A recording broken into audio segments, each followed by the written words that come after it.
Good day sa lahat ng mga tropa nating riders at lalong-lalo na sa mga followers nating madaanan sa daan. So andito na kami ngayon, papasok na kami sa may area ng Bayawan City. Ayan, actually solo ride lang ako ngayong araw. Sinusuportahan ko yung activity ng Bayawan City na fun ride. Kasi ang mga nag-organize, mga kakilala ko. Ayun, nasiyahan ako. Kasi sa haba ng binabiyahe ko, meron akong nasundan na mga grupo ng big bikes. Ayun, doon ako sumasabay sa kanila. Ngayon, may tropa na ako. Ayan, hindi na ako nag-overtake kasi chill ride lang din sila kahit mga big bikes yung dala nila.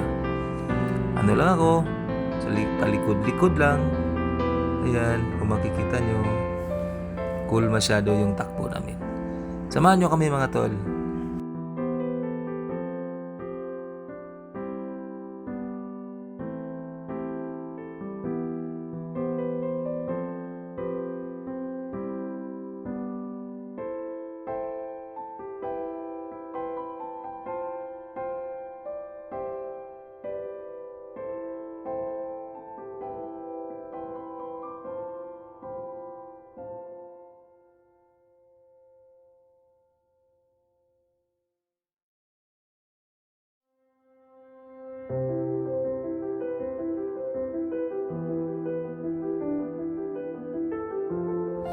Ayan, kung makikita nyo, sobrang aliwalas ng panahon.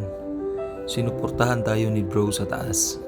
Kaya napakaganda ng biyahe natin ngayong araw.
At dito na, stop over muna kami dahil merong isang lugar na dapat naming bisitahin.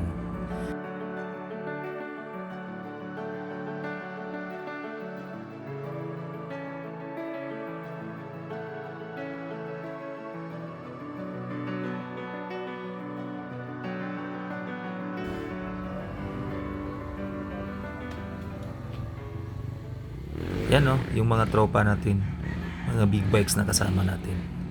At syempre, ayan, yung white and red, si Boss Leon, motor ko. Di pa huli yan no, Silver Lion TV. Yan pa yung iba. At saka yung makikita nyo, yan no, mga riders din yan. Yan no, kasama natin sa event.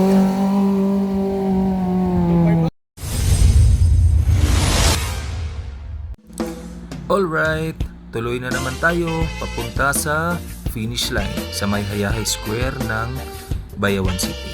Okay, kita-kita mga tol. Peace out.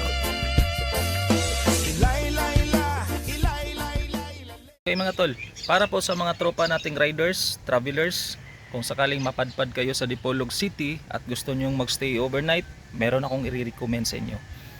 Erabella Travelers Inn. Sobrang ganda, convenient at napakamura.